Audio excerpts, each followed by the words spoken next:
El-Fasher, North Darfur state's capital, was the last stronghold of the Sudanese army in Darfur region until it fell to the Rapid Support Forces in October. This had been preceded by a long 18-month siege which cut off the city from the rest of the region. Widespread atrocities were reported during the siege, which the independent international fact-finding mission says are indicators of a genocidal path. The mission says the RSF committed ethnically targeted killings, widespread sexual violence, and enforced disappearances.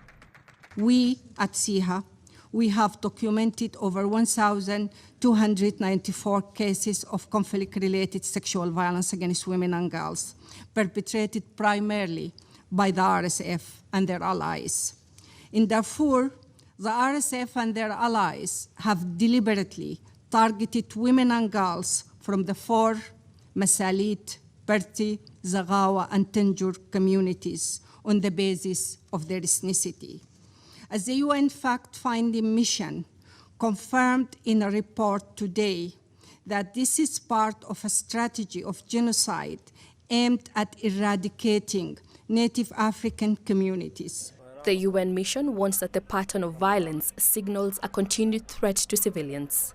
More than 3 months after the fall of el-Fasher, we continue to hear and see reports of continued violations of international humanitarian law or human rights abuses unfolding, aid agencies still facing barriers to get in, schools, hospitals, markets, humanitarian convoys being destroyed.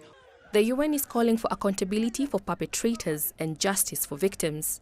The scale, severity, brutality of gender-based violence demand urgent international action to support survivors, prevent further abuse, reinforce protection services, hold perpetrators to account.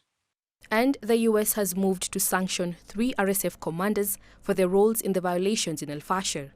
These individuals are now subject to asset freezes, arms embargoes, and travel bans. We have also imposed visa restrictions on another commander implicated in gross violations of human rights. These actions follow previous measures targeting actors linked to abuses on all sides, including Islamist networks that have fueled instability. This follows similar designations by the UK in December on 4 senior RSF commanders and the EU in January against 7 individuals from both warring factions and their affiliated militias. Sophia Shimicharo, CGTN.